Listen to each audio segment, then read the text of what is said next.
ভারী, সময় যে আর নাই, মরণ পাখি দিলে রে ডাক, রবে না উপায়। খাঁচা ছেড়ে উড়ান দিবে, খাঁচা ছেড়ে উড়ান দিবে, কেমনে ধরে রাখি, থেমে যাবে জীবন তোমার, বন্ধ হবে আঁখি। মরণ পাখি যেদিন এসে করবে ডাকাডাকি, থেমে যাবে জীবন তোমার, বন্ধ হবে আঁখি। থেমে যাবে জীবন তোমার, বন্ধ হবে আঁখি। শ্রদ্ধেয় সম্মানীয় সুযোগ্য আজকের যোগ্যতম সভাপতি ও স্টেজে ওলামায়ে কেরামগণ, সামনে বসে থাকা ইসলাম প্রিয় মুমিন ভাই সকল, পর্দার আড়ালের মা ও বোনেরা, সবার আগে সেই মহান আল্লাহ রাব্বুল আলামিনের প্রশংসা আদা করি, যিনি আমাদেরকে আজকে এই মাহফিলে বসার সুযোগ করেছেন, তারপরে আমাদেরকে কোরআন ও হাদিসের মূল্যবান কথাগুলো শোনার তৌফিক দিয়েছেন। তাই সকলে সে আল্লাহ রাব্বুল আলামিনের প্রশংসা আদা করি, সকলে করি আলহামদুলিল্লাহ। তারপর আমাদের ধর্মের গুরু আমিনার লাল নবী আহমদ নবী মুহাম্মদুর রাসূলুল্লাহ সাল্লাল্লাহু আলাইহি ওয়াসাল্লামের প্রতি দুরূদ ও সালাম বর্ষিত হোক। আল্লাহুম্মা সাল্লি আলাইহি আল্লাহুম্মা বারিক আলাইহি। আপনাদের সামনে যে বিষয়টিকে কেন্দ্র করে কিছু আলোচনা করব, সেটা হচ্ছে মুমিনের কিছু গুণ।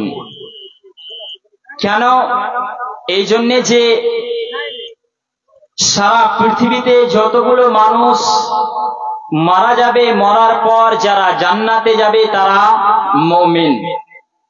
মুমিন ছাড়া কোনো মানুষ আল্লাহর জান্নাতে যেতে পারবে না। তাহলে মুমিন কে? মুমিন কাকে বলবো? কি এমন গুণ আছে যে গুণগুলো মানুষের ভিতরে থাকতে গেলে তাদেরকে মুমিন বলা যেতে পারে, কিংবা তাদের জন্য আল্লাহ তাবারাক ওয়া তাআলার নিকটে কি সুসংবাদ রয়েছে, কি ইনাম রয়েছে, কি পুরস্কার রয়েছে তাদের জন্য, সেই কথাগুলো আপনাদের সামনে এক এক করে আমি তুলে ধরবো ইনশাআল্লাহ,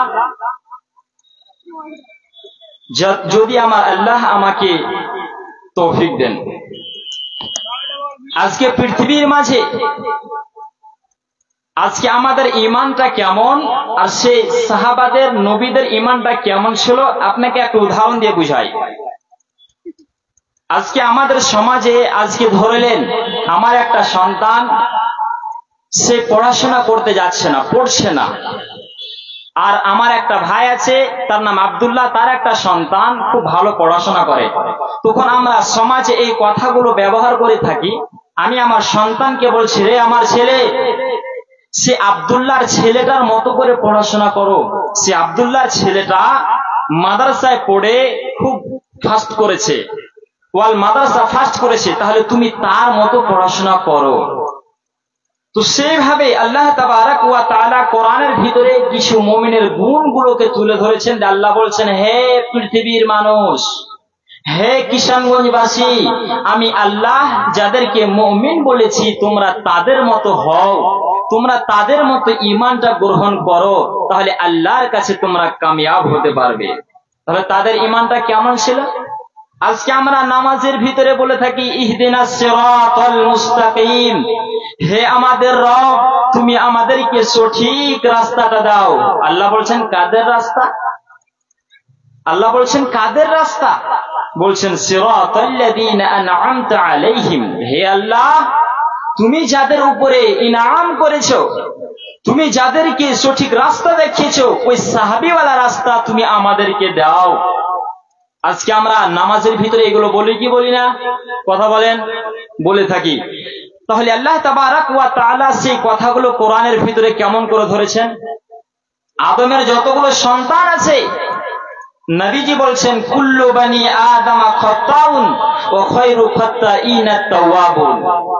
আদমের যতগুলো সন্তান পৃথিবীতে বসবাস করে সমস্ত আদমের সন্তান হচ্ছে গুনাহগার, পাপী বান্দা। আমাদের কাছে গুনাহ হবে এটাই ঠিক, তবে তওবা করতে হবে। আল্লাহ তাআলা সে মুমিনের কয়েকটা গুণকে ধরেছে, আমি সেই গুণটি আপনাদের সামনে তুলে ধরছি। আপনি একটু যাচাই করবেন যে আমার ভিতরে কি সেই গুণগুলো আছে না নাই। আল্লাহ তাবারাক ওয়া তাআলা বলছেন, বিসমিল্লাহির রহমানির রহিম, التائبون العابدون الحامدون السائحون الراكعون الساجدون الآمرون بالمعروف والناهون عن المنكر والحافظون لحدود الله وبشر المؤمنين। আল্লাহ তাবারাক ওয়া তাআলা বলছেন, যে সমস্ত মানুষেরা মুমিন হবে রে, যাদের ভিতরে 8খানা গুণ পাওয়া যাবে। আল্লাহ তাবারাক ওয়া তাআলা এই আয়াতের ভিতরে 8খানা গুণকে তুলে ধরেছে বন্ধু।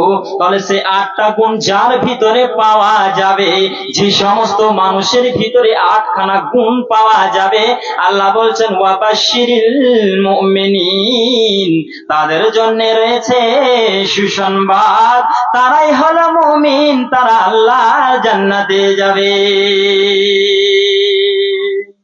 8খানা গুণ। 1 নম্বরে কি রয়েছে? আল্লাহ বলছেন আত-তাইবুন,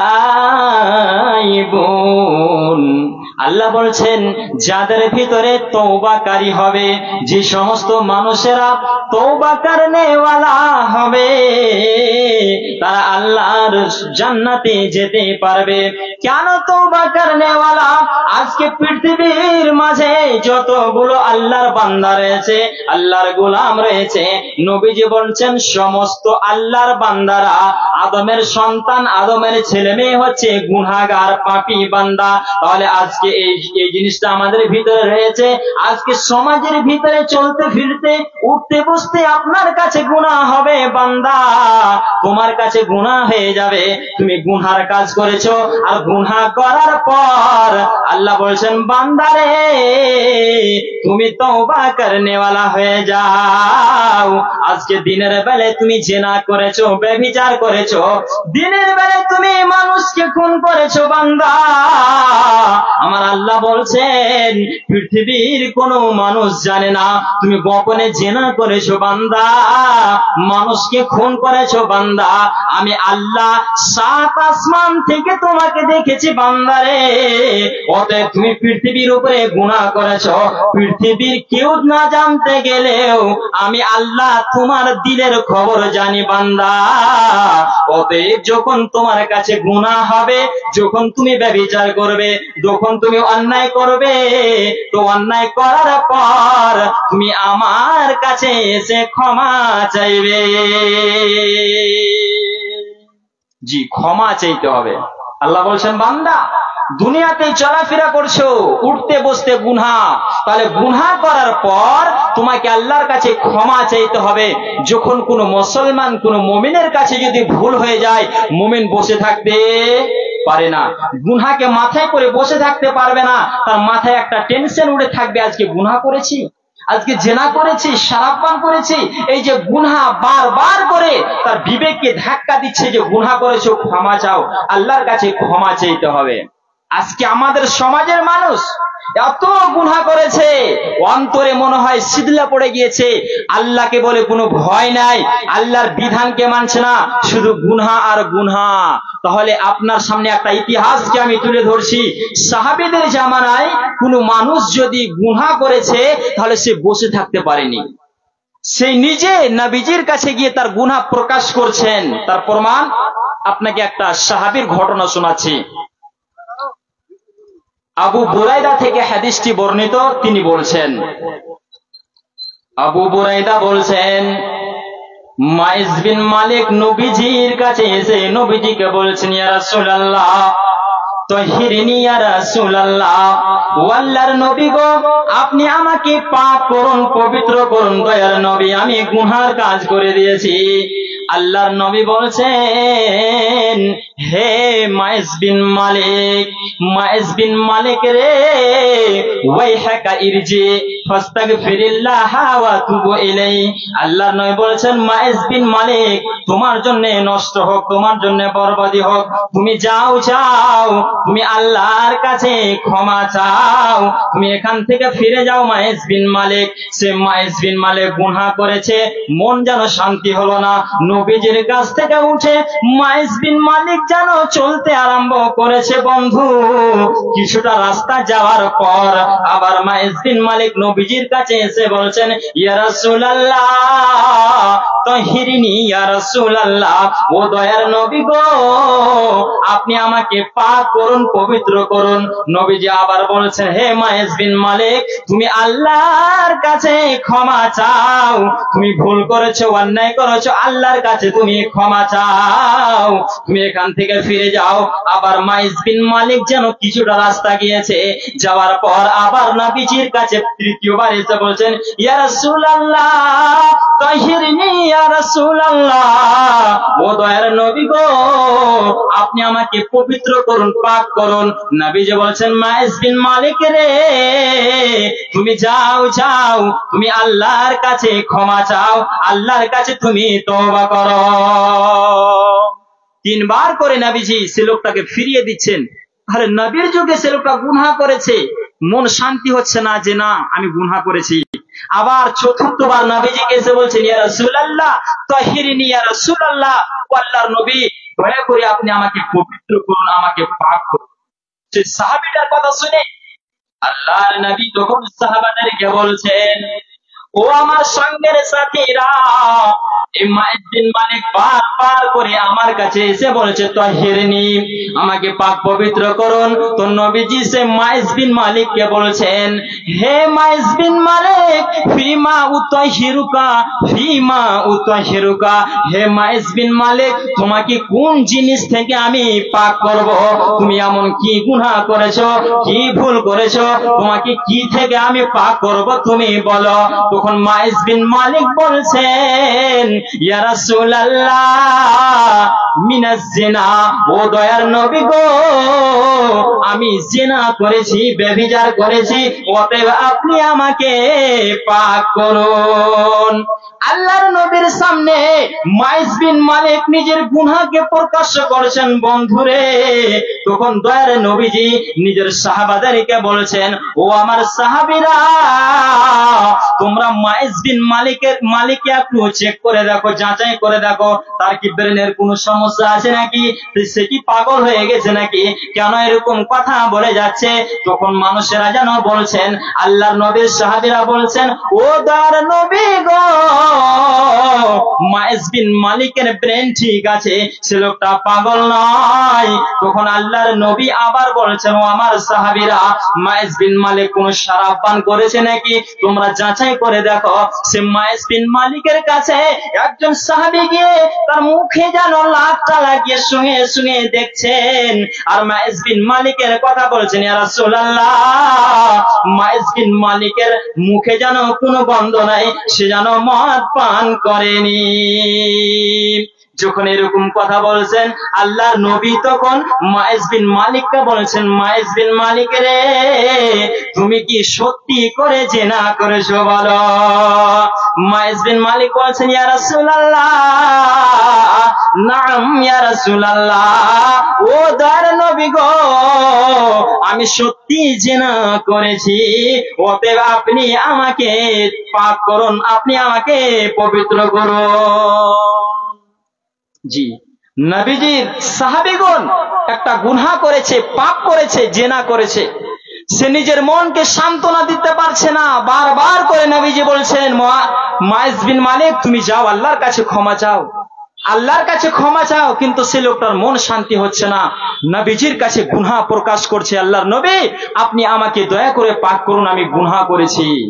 তাহলে সে লোকটা গুনাহ করেছে, জিনা ব্যভিচার করেছে, তাহলে গোপনে সে লোকটা গুনাহ করেছে।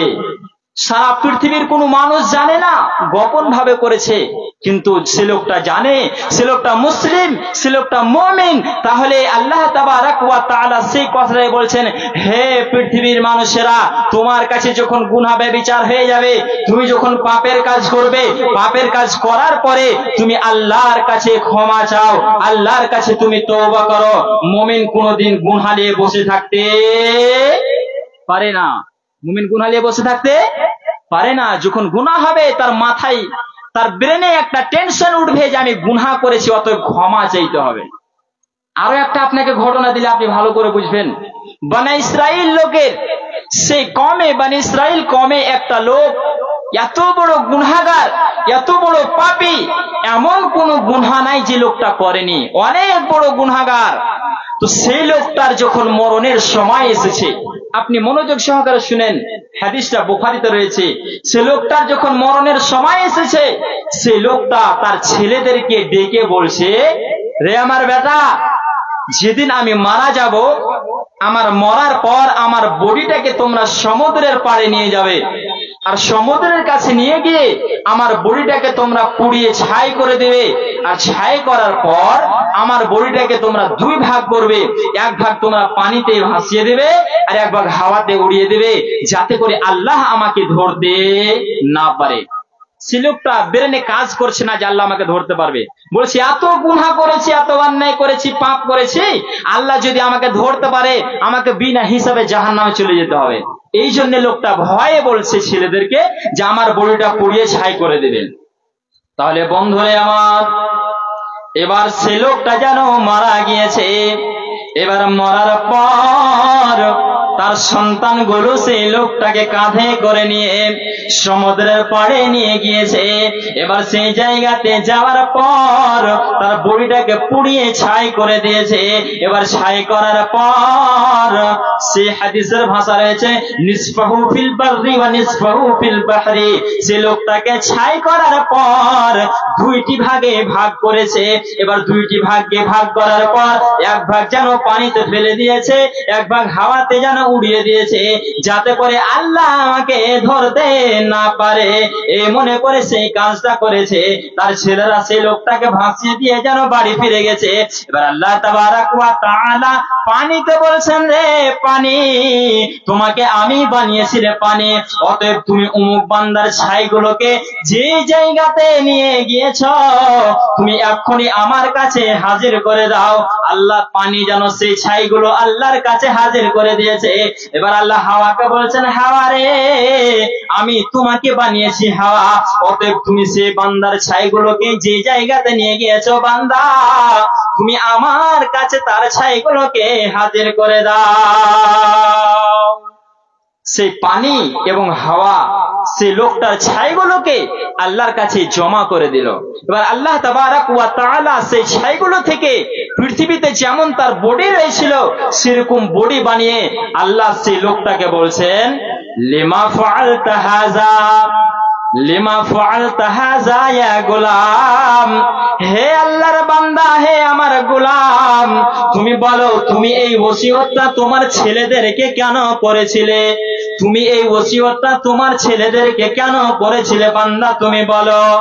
সেই লোকটাকে আল্লাহ বলছেন, বান্দারে, তুমি পৃথিবীতে অনেকগুলো গুনাহ করেছো, আর বান্দা তুমি শোনো, আমি হচ্ছি কি? আল্লাহ বলছেন, ইন্নাহু আলিমুম বিযাতিস সুদূর। আল্লাহ বলছেন, বান্দারে, আমি তোমার অন্তর্যামী, তোমার হৃদয়ে কি আছে, তোমার অন্তরের খবর আমার কাছে জানা আছে রে বান্দা। অতএব তুমি বলো, বলো, আমি তোমার কাছ থেকে শুনতে চাইছি, তুমি এই ওসিয়তটা তোমার ছেলেদেরকে কেন করেছিলে? আল্লাহ বলছেন যে এই ওসিয়তটা তোমার ছেলেদেরকে কেন করেছিলে, তুমি বলো, আমি তোমার কাছ থেকে শুনতে চাইছি। তবে আল্লাহ সে লোকটার অন্তরের খবর জানে কি জানে না? জি জানেন কি জানেন না? অবশ্যই জানেন। তাহলে সেই লোকটার কাছে আল্লাহ বলিয়ে দিবে। সে লোকটা বলছেন, আল্লাহকে বলছেন, হে আমার রব, আল্লাহকে বলছেন, আল্লাহ গো, পৃথিবীর কোন মানুষের ভয় নাই, পৃথিবীর কোন নেতার ভয় নাই, কোন মেম্বারের মুখিয়ার ভয় নাই, কোন ইমামের ভয় নাই, কোন খতিবের ভয় নাই। হে আমার রব, আমি একমাত্র তোমার ভয়ে এই কাজটা করতে বলেছিলাম। কেন কেন? আমার মতো পাপী বান্দা পৃথিবীতে যতগুলো গুনাহ করেছে, আমাকে যখন তুমি ধরে নেবে, আমার মরার পর যদি তোমার হাতে আমি পড়ে যাই, তাহলে তুমি আমাকে জাহান্নামে দিয়ে দেবে। এরই জন্য আমি আল্লাহ তোমার ভয়ে এই কাজটা করতে বলেছিলাম, যাতে করে আল্লাহ তুমি আমাকে ধরতে না পারো। লোকটা বলছে, আল্লাহ তোমার ভয়ে করেছিলাম যেন তুমি আমাকে ধরতে না পারো। তাহলে এখান থেকে যে জিনিসটা আমি আপনাকে দিতে চাইলাম, আজকে আদম সন্তান আমরা গুনাতে ডুবে আছি। আল্লাহর নবী বলছেন, কুল্লু বানি আদামা খাত্তাউন ওয়া খায়রু খাত্তাইনাত তাওয়াবুন। আদমের ছেলে মেয়েরা হচ্ছে গুনাতে ডুবে আছে, তবে আদমের ছেলে মেয়েদের ভিতরে ওই গুনাহগারটা সব থেকে ভালো, যে গুনাহ করার পর আল্লাহর কাছে ক্ষমা চাইবে, যে গুনাহ করার পর আল্লাহর কাছে তওবা করবে, সেই গুনাহগারটা সব থেকে ভালো। তো আমার আল্লাহ তাবারক ওয়া তাআলা সেই কথাটাই বলছেন যে আত-তাইবুন, যে লোকটা মুমিন হবে সে গুনাহ করার পর আল্লাহ তাবারক ওয়া তাআলার কাছে ক্ষমা চাইবে, তওবা করনেওয়ালা হবে। মুমিন কোনদিন গুনার পরে বসে থাকতে পারে না। এবার দ্বিতীয় নম্বর মুমিনের গুণটা কি আপনি শুনেন। বিসমিল্লাহির রহমানির রহিম। আত-তাইবুনাল আবিদুন। আমার আল্লাহ বলছেন, রে পৃথিবীর মানব তোমরা শোনো, যে লোকটা মুমিন হবে সে ইবাদত করনেওয়ালা হবে। ইবাদত করনেওয়ালা, ইবাদত কাকে বলে? জি, আজকে ইবাদতটা আমরা কি বুঝি, ইবাদত কাকে বলে? আল্লাহ বলছেন মুমিনের দ্বিতীয় নম্বর গুণ হলো মুমিন যে হবে সে ইবাদত করনেওয়ালা হবে। তাহলে ইবাদতটা কি? আল্লাহ তাবারক ওয়া তাআলা যে সমস্ত কাজের আদেশ করেছেন এগুলো করো, সেটাকে মানা, আর আল্লাহ যেগুলো থেকে নিষেধ করেছে সেটাকে ছেড়ে দেওয়া। নবীজি যেগুলো করতে বলেছেন সেগুলোকে মানা, যেগুলোকে ছাড়তে বলেছেন সেগুলোকে ছেড়ে দেওয়া, এর নাম হলো ইবাদত। এর নাম হলো ইবাদত। তাহলে একটা মুমিন, একটা মুসলিমের পূর্ণাঙ্গ জিন্দেগিটা ইবাদতের ভিতরে কাটাতে হবে।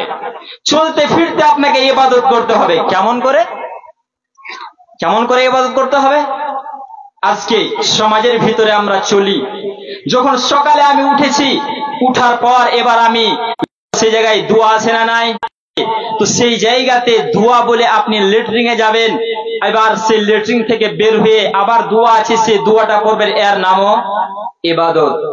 আপনি যখন খাবার খেতে বসেছেন, সেই খাবারটা খেতে গেলে সুন্দর করে হাত ধুতে হবে, আর হাতটা ধোয়ার পর বিসমিল্লাহ বলে এক দিক থেকে আপনাকে খেতে হবে। খাবার শেষে আবার দোয়া আছে, আলহামদুলিল্লাহ বলে আপনি শেষ করেছেন, আরো দোয়া আছে, তাহলে এর নামও ইবাদত। শুধু নামাজ পড়ার নাম ইবাদত নয়। যদি আমাদের ভিতরে এরকম থাকে যে শুধু নামাজের নামই ইবাদত, তাহলে আমাদের ভুল ধারণা। কেন? সমস্ত জিনিস যেগুলো আল্লাহর বিধান, আল্লাহর কথা, সেগুলোকে মেনে চলাটাই হচ্ছে ইবাদত। যেটা ছাড়তে বলেছেন সেটাকে ছেড়ে দেওয়াটাই হচ্ছে ইবাদত। তাহলে সে সমস্ত জিনিসের নাম হচ্ছে ইবাদত। সে ইবাদতের ভিতরে একটা ইবাদতকে আমি তুলে ধরি, একটা যেমন নামাজ হচ্ছে একটা যেমন ইবাদত। শুধু নামাজটা ইবাদত নয়, সকল জিনিসগুলো মিলে ইবাদত। তাহলে তার ভিতর থেকে নামাজও একটা ইবাদত। তাহলে নামাজটা কেমন করে পড়বো একটু আপনি শুনেন। আল্লাহর নবী বলছেন, হে পৃথিবীর মানব, তুমি যখন নামাজের জন্য যাবে, সে জায়গায় নামাজটা কেমন করে পড়বে তুমি শোনো। নামাজ হলে একটা ইবাদত, রোজা হচ্ছে ইবাদত, দান খায়রাত হচ্ছে একটা ইবাদত, হজ হচ্ছে একটা ইবাদত, ভালো কথা বলাটা হচ্ছে ইবাদত। তাহলে পৃথিবীতে অনেকগুলো ইবাদত রয়েছে, তার ভিতরে একটা রয়েছে নামাজ। নামাজ খানা কেমন করে পড়বো? আল্লাহর নবী বলছেন, হে পৃথিবীর মানুষ, নামাজের জন্য তোমাকে সুন্দর করে উযু করতে হবে, পবিত্র হতে হবে, পাক হওয়ার পর তোমাকে নামাজের জন্য যেতে হবে। এবার উজুর পর তুমি যখন মসজিদে গিয়েছো, মসজিদে যাওয়ার পর তুমি যখন নামাজে দাঁড়িয়ে যাবে বান্দা, আল্লাহর নবী বলেছেন তুমি যে সময় নামাজে দাঁড়িয়ে গিয়েছো, আল্লাহ নবী বলেছেন আল ইহসান আন তা'বুদাল্লাহা কান্নাকা তারাহু ফাইল্লাম তাকুন ইয়াতারাহু ফাইন্নাহু ইয়ারাকা। দয়ার নবীজি বলছেন উম্মতরে, যখন তুমি নামাজের জন্য যাবে, নামাজে যখন আল্লাহু আকবার বলে দাঁড়িয়েছো, সে সময় পৃথিবীর কোন নেতার সামনে নয়, পৃথিবীর কোন প্রধানের সামনে নয়, ইমাম সাহেবের সামনে নয়, কোন ফেরেশতার সামনে নয়, স্বয়ং সারা বিশ্বর যিনি মালিক তিনি হচ্ছেন রব্বুল আলামিন। অতএব বান্দারে, তুমি আল্লাহ রব্বুল আলামিনের সামনে দাঁড়িয়েছো, নামাজে যখন দাঁড়িয়ে যাবে তুমি জানো আল্লাহর সামনে দাঁড়িয়ে আছো বান্দা, তুমি তখন মনে করবে আমি আল্লাহকে দেখতে পাচ্ছি। আর যদি তুমি এটা মনে না করো, তাহলে তুমি এটা ভেবে নিবে নিশ্চয় আল্লাহ তাবারাক ওয়া তাআলা আমাকে দেখছেন। এইভাবে বান্দা তুমি নামাজ পড়বে। তো এটা হচ্ছে নামাজ, এর নাম হলো ইবাদত, এর নাম হলো ইবাদত। আজকে আমাদের মুসল্লি, আজকে আমাদের সমাজের মানুষ নামাজের জন্য যখন মসজিদে যাবে, মসজিদের গেটে ঢুকেছে, বলছে কাদ কামাতিস সালাহ, কাদ কামাতিস সালাহ। খুব ব্যস্ত, মসজিদে গিয়ে সময় দিতে পারছে না, সময় দিতে পারছে না। আল্লাহর নবীর যুগে সেই ছেলেগুলো, নবীজির যুগে সেই বাচ্চাগুলোকে একটা দাঁড় করিয়ে দেন। এবার সেই বাচ্চাটাকে একটা যুক্তি আপনাকে বুঝাচ্ছি। সেই ছেলেটাকে বলা হচ্ছে বাবা, তোমার বাবা কোথায় গেছে? নবীর যুগের কোন একটা ছেলেকে উঠিয়ে বলছি, বাবা রে তোমার বাবা কোথায় গেছে বলো তো? বলছে আমার বাবা বাজার গেছে। কখন আসবে? বলছে এক্ষুনি চলে আসবে। কেন? বলছে বাজার গেছে মানে যাবে, যা প্রয়োজন আছে সবজি নিতে হবে আর অন্য অন্য বাজার করতে হবে, সেটা করে চলে আসবে। ঠিক আছে। আবার সে লোক ছেলেটাকে বলছে, কোন ছেলেকে, যে হে বাবা তুমি বলো তো তোমার বাবা কোথায় গেছে? বলছে মসজিদে গেছে। বলছে কখন আসবে? বলছে জানি না কখন যে আসবে, মানে মসজিদে গেছে মানে নবীর কাছে বসবে, কোরআন হাদিসের কথা শুনবে, আল্লাহর জিকির আজকার করবে, কখন আসবে বলতে পারবো না। সে সময় সে যুগের এরকম কথা। এখনকার আমাদের একটা ছেলেকে উঠিয়ে দেন, একটা ছেলেকে দাঁড় করান, হে বাবা তুমি দাঁড়াও, বলো তো তোমার বাবা কোথায় গেছে? বলছে বাজার গেছে। বলছে কখন আসবে? বলছে জানি না কখন যে আসবে, বাজার গেছে মানে মানুষের সামনে বসবে, দোকানে বসবে, আড্ডা পিটবে, মানুষের গীবত চুগলখড়ি করবে, এরকম আজকে আমাদের সমাজ। তাহলে কখন আসবে বলতে পারে না। আবার বলছে যে তোমার বাবা কোথায় গেছে? বলছে মসজিদে গেছে। কখন আসবে? বলছে এক্ষুনি চলে আসবে। কেন? ওই যে গেট থেকে কাদ কামাতিস সালাহ পড়তে পড়তে গিয়েছে। জি, তাহলে তাদের ঈমানটা কেমন ছিল আর আমাদের আজকে ঈমানটা কেমন হয়ে আছে? জি, তারা বাজারে গিয়েছে বলছে এক্ষুনি চলে আসবে, আর আমাদের মসজিদে গিয়েছে বলছে এক্ষুনি চলে আসবে। মসজিদে গিয়েছে মানে কখন আসবে বলতে পারেনি, আর এখন মসজিদে গিয়েছে মানে এখনই চলে আসবে, বাজার গিয়েছে মানে কখন আসবে বলা যায় না। তাহলে এখান থেকে বুঝতে পারা যাচ্ছে যে নবীর যুগের মানুষেরা দোকানে বসে, বাজারে বসে আড্ডা পিটতো না, তারা আড্ডা পিটতো না। এখনকার মানুষ যেমন দোকানে বসে আড্ডা পিটে, অকারণে বসে আছে, ভেদভাদ করে চলছে, অমুক নেতা এসেছে, অমুক নেতা এসেছে, অমুক মানুষ এরকম করে, এরকম হয় কি হয় না? জি, তাহলে এটা ইমানদারের পরিচয় নয়, এটা ইমানদারের পরিচয় নাই। তো আমার আল্লাহ তাবারাক ওয়া তাআলা সেই কথাটা বলছেন, যে লোকটা মুমিন হবে তার দ্বিতীয় নম্বর গুণ হবে সে লোকটা ইবাদত করনেওয়ালা হবে, আবিদ হবে। এবার মুমিনের তৃতীয় নম্বর গুণটা কি আপনি শুনেন, আত-তাইবুনাল আবিদুনাল হামিদুন। আল্লাহ হামদ মানে প্রশংসা। আমার যে বান্দা, আমার কোন বান্দাকে আমি বিমারি দিয়েছি, সে লোকটাকে যখন জিজ্ঞাসা করা হবে কেমন আছো, যে লোকটা মুমিন হবে সে লোকটা বলবে আলহামদুলিল্লাহ, সমস্ত প্রশংসা আল্লাহর, বলবে আল্লাহর রহমতে অনেক আমি ভালো আছি। জি, মুমিনের গুণ কি? আল্লাহর প্রশংসা করবে, বলবে কেমন আছো? আলহামদুলিল্লাহ, আলহামদুলিল্লাহ বলবে। আজকে আমাদের সমাজে এমন মানুষ আছে, একটু কোনো প্রবলেম হয়েছে, বেমারি হয়েছে, সে লোকটাকে বলা হচ্ছে চাচা কেমন আছেন? ভাতিজা ভালো নাই, খুব অসুবিধা চলছে, ভালো নেই। কোন মানুষকে আবার জিজ্ঞাসা করা হচ্ছে, দাদু এবার কতটি ধন সম্পদ হয়েছে, মাল ধন কত ইনকাম হলো? বলছে, ভাই ভালো হয়নি, আল্লাহর প্রশংসা নাই, আল্লাহর শুকরিয়া আদায় করে না, শুকরিয়া কথা। আগেকার মানুষ খেতে পিনতে পারছিল না, আর এখন আপনার কাছে অহরহ অনেকগুলো সামান আছে, আপনি অনেকটা এগিয়ে গিয়েছেন। কোন মানুষ পৃথিবীতে না খেয়ে মরে না, তবে আগেকার যুগে মানুষ অনেক দিন হয়তো না খেয়ে থাকতে হয়েছে, একদিন দুই দিন চলে গেছে, খাবার জুটেনি। কিন্তু এখনকার মানুষের বাড়িতে প্রত্যেকটা মানুষের কাছে সবসময় খাবার রেডি হয়ে আছে, তার বাড়িতে অনেকগুলো ধন সম্পদ রয়েছে। তারপরও তাকে যখন জিজ্ঞাসা করা হয় ভালো আছেন, বলছে না ভালো নাই। এরকম হয় কি হয় না? তাহলে এটা হচ্ছে মুমিন নয়, আল্লাহর নাশুকরি করতে পারে না। মুমিন যে হবে, সে সর্বদা বিপদ আপদ যেমনই আছে, আলহামদুলিল্লাহ আমি খুব ভালো আছি, জি এরকম কথা বলবে। তো আমার আল্লাহ বলছেন আল হামিদুন, যে লোকটা মুমিন হবে সে আল্লাহর প্রশংসা করনেওয়ালা হবে।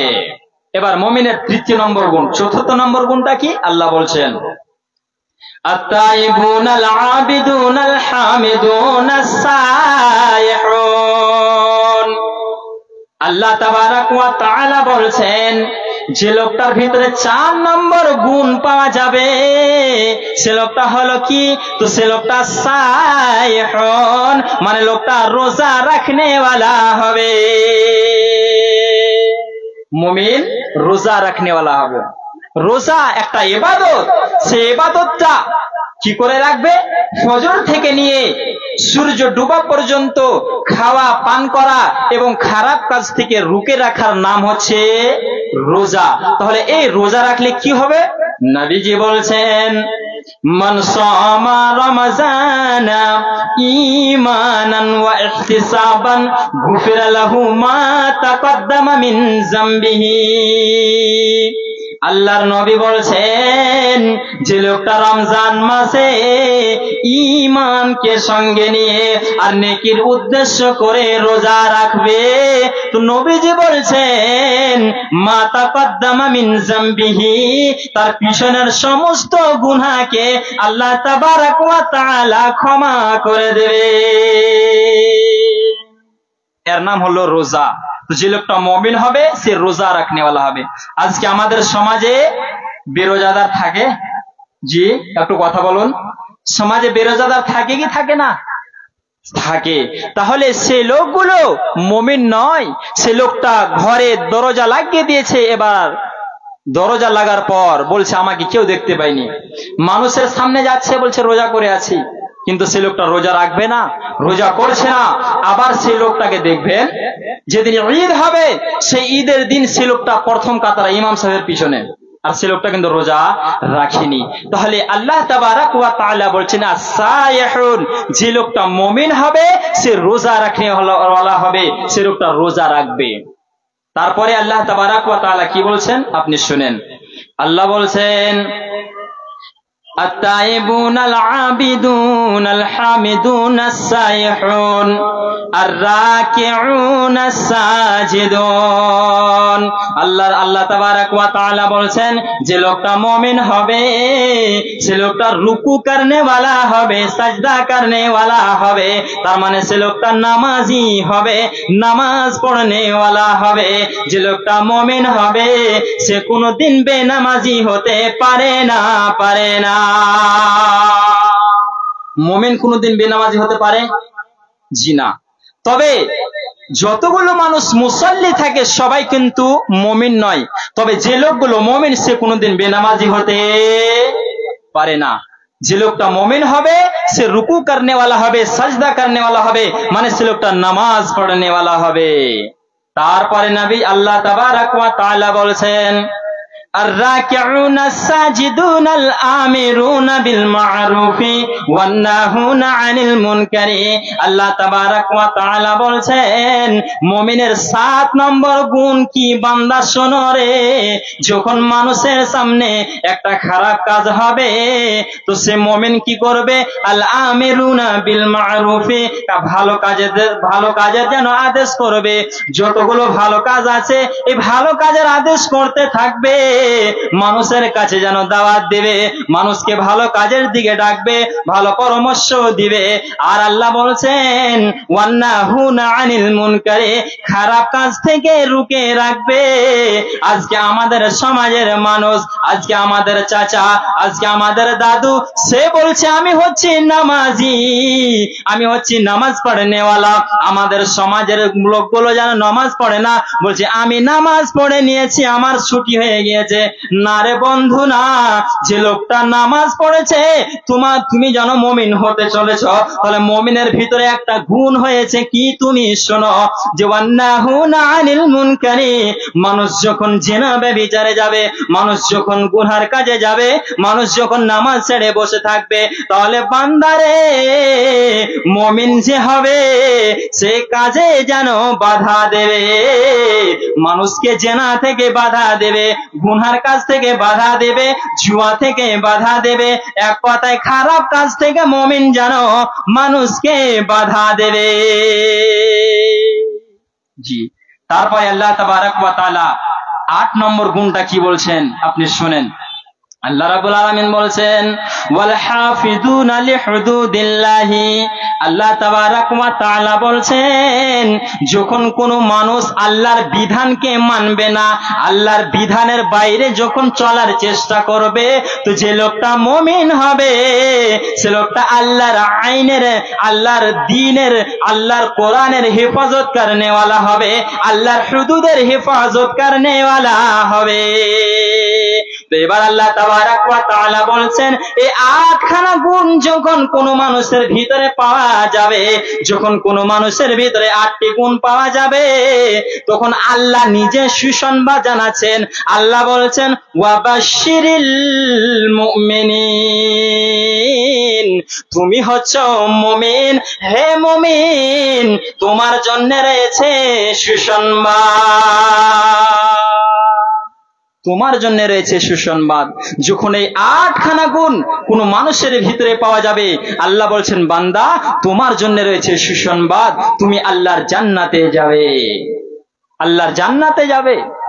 আজকে আল্লাহ তাবারক ওয়া তাআলা আরো একটা আয়াতকে বলে শেষ করে দিচ্ছি। আল্লাহ রাব্বুল আলামিন মুমিনের আরো কয়েকটা গুণকে তুলে ধরছেন।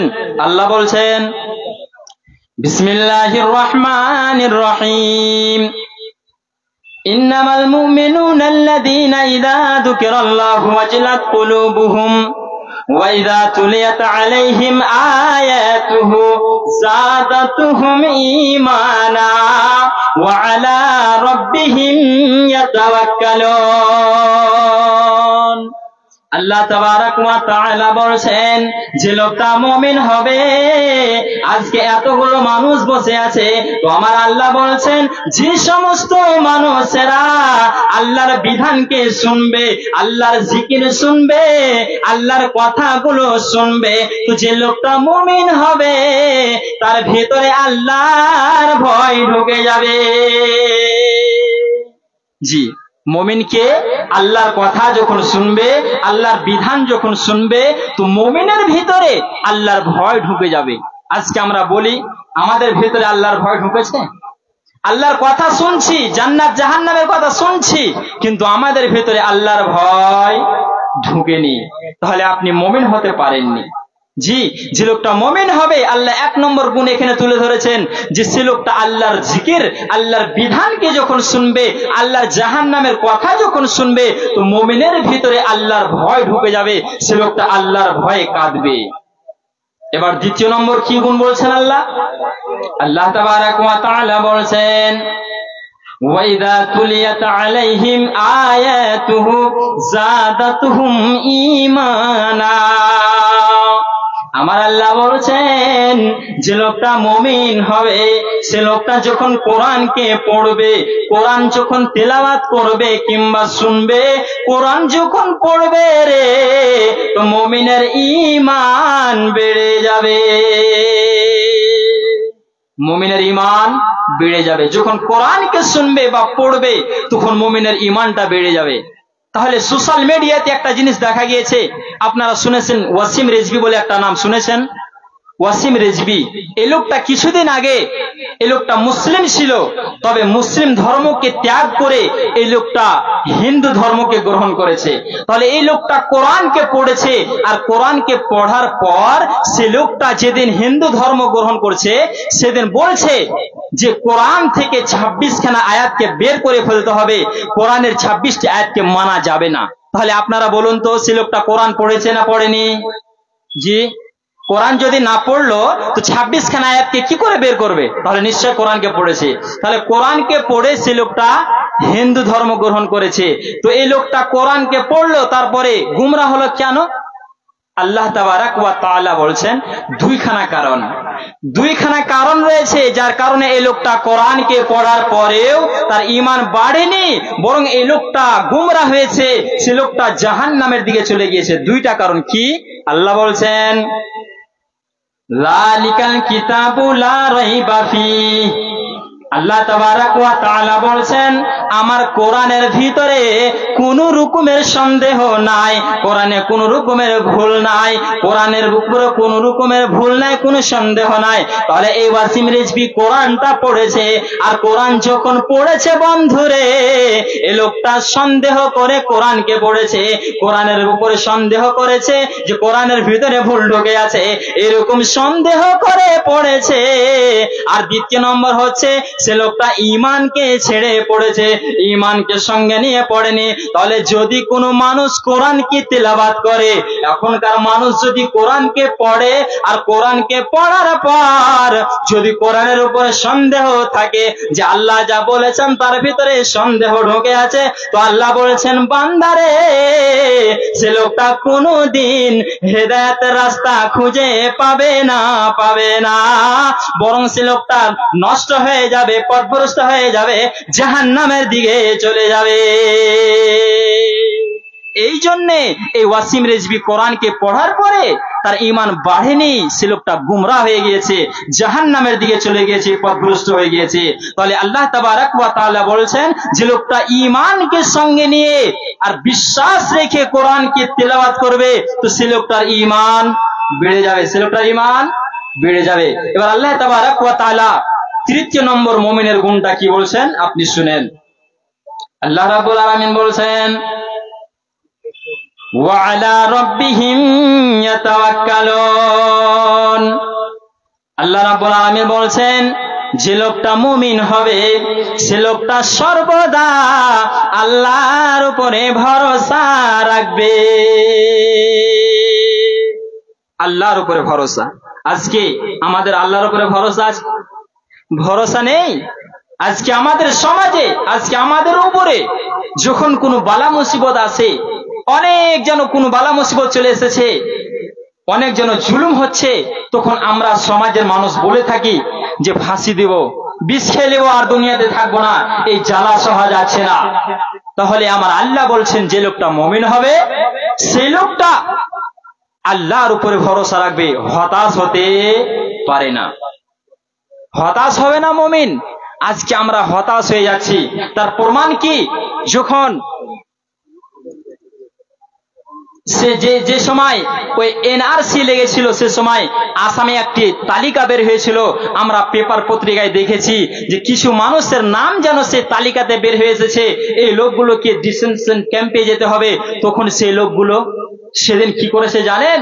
অনেকে মানুষ কে ফ্যানে ঝুলে গিয়েছে, কে যেন বিষ খেয়েছে, কে নদীতে ঝাঁপ দিয়েছে, এভাবে হতাশ হয়ে নিজের জানকে শেষ করে দিয়েছে। তো আল্লাহ তাবারাক ওয়া তাআলা বলছেন, হে পৃথিবীর মানুষ, যদি তোমরা মুমিন হতে চাও, যদি তোমরা আল্লাহর প্রিয় বান্দা হতে চাও, তাহলে তুমি শোনো, ওয়া আলা রাব্বিহিম ইয়াতাওয়াক্কালুন, যে লোকগুলো মুমিন হবে সে সর্বদা বিপদ আপদ আল্লাহর উপরে ভরসা রাখবে, সে কোনোদিন হতাশ হতে পারে না, মুমিন কোনোদিন হতাশ হতে পারে না। তাহলে আমরা যদি এই গুণগুলো আমাদের ভিতরে যদি না থাকে, আমরা মুমিন না হই, তাহলে আল্লাহর জান্নাত পাওয়া যাবে না। যতগুলো মানুষ আল্লাহর জান্নাতে যাবে তারা হচ্ছে কে? মুমিন। মুমিন ছাড়া কোনো মানুষ জান্নাতে যেতে পারবে না। তাহলে আল্লাহ তাবারাক ওয়া তাআলার কাছে দোয়া করি, আল্লাহ রাব্বুল আলামিন আমাদের সকলকে এই যে কয়েকটা গুণকে আপনাদের সামনে তুলে ধরা হলো, এই গুণে যেন নিজেকে গুণান্বিত করতে পারি, এই গুণগুলো আমাদের ভিতরে যেন ভরতে পারি, আর আমরা যেন মুমিন হতে পারি, আর মুমিন হয়ে যেন আল্লাহর সামনে যেতে পারি, আর আল্লাহর জান্নাতখানা যেন আমরা পেয়ে যাই। তাহলে আমাদেরকে মুমিন হতে হবে। হে আল্লাহ, তুমি আমাদের সকলকে এই কয়েকটা গুণ যে বললাম, এই গুণটি ব্রেনে রেখে তার প্রতি আমল করার তুমি তৌফিক দান করো। সকলে পড়ি আল্লাহুম্মা আমিন। আমি শেষে একটা গজল বলে শেষ করে দিচ্ছি। মুসলিম হইলে কাফনে, খ্রিস্টান হইলে কফিনে, হিন্দু হলে চিতাই পুড়ে ছাই। ও মানব, গৌরব করার নাই রে কিছু নাই। ও মানব, দুই দিনের দুনিয়াতে গৌরব করার নাই রে কিছু নাই। মুসলিম হইলে কাফনে, খ্রিস্টান হইলে কফিনে, হিন্দু হলে চিতাই পুড়ে ছাই। ও মানব, গৌরব করার নাই রে কিছু নাই। ও মানব, দুই দিনের দুনিয়াতে গৌরব করার নাই রে কিছু নাই। যতই সাজাও বাড়ি গাড়ি, এয়ার কন্ডিশন, 3.5 হাত মাটির বিছানা হইবে রে আসন, তোর হইবে রে আসন। যতই সাজাও বাড়ি গাড়ি, এয়ার কন্ডিশন, 3.5 হাত মাটির বিছানা হইবে রে আসন, তোর হইবে রে আসন। সকাল যদি হইতে পারে, সন্ধ্যাও আসিবে ভাই। ও মানব, গৌরব করার নাই রে কিছু নাই। ও মানব, দুই দিনের দুনিয়াতে গৌরব করার নাই রে কিছু নাই। সময় তো আর নাই রে বেশি, দমের খেলা শেষ। যেতে হবে সেই জায়গাতে যেথায় আপন দেশ, ও তোর যেথায় আপন দেশ। সময় তো আর নাই রে বেশি, দমের খেলা শেষ। যেতে হবে সেই জায়গাতে যেথায় আপন দেশ, ও তোর যেথায় আপন দেশ। মানব তোমার থাকতে সময় হিসাব করো তাই। ও মানব, গৌরব করার নাই রে কিছু নাই। ও মানব, দুই দিনের দুনিয়াতে গৌরব করার নাই রে কিছু নাই। মুসলিম হইলে কাফনে, খ্রিস্টান হইলে কফিনে, হিন্দু হলে চিতাই পুড়ে ছাই। ও মানব, কিছু নাই। ও মানব, দুই দিনের দুনিয়াতে গৌরব করার নাই রে কিছু নাই। আসসালামু আলাইকুম ওয়া রাহমাতুল্লাহি ওয়া বারাকাতুহু।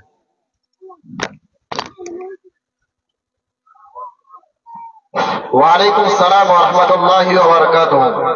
ये थे मौलाना फिरोज रियाजी साहब जो मगरबी बंगाल से आए हुए थे। तो माशाअल्लाह अल्हम्दुलिल्लाह बहुत अच्छा अंदाज पे तकरीर पेश किया।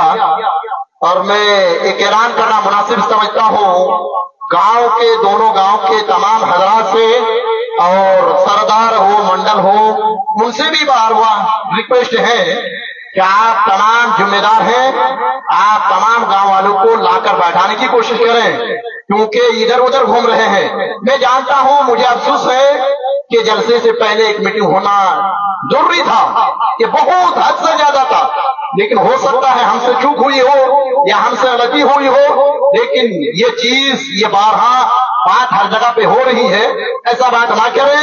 हमने पहले खुतबे में भी बताया कि मेहमान और ये जलसा एक जुलूस करना आप और हम ने तय किया है, लेकिन हमें और आपको हिम्मत के साथ काम लेना है, डरना नहीं है, ना ही अफसोस की बात और अफसोस की बात इजहार करना है। तो आप आने की कोशिश करें।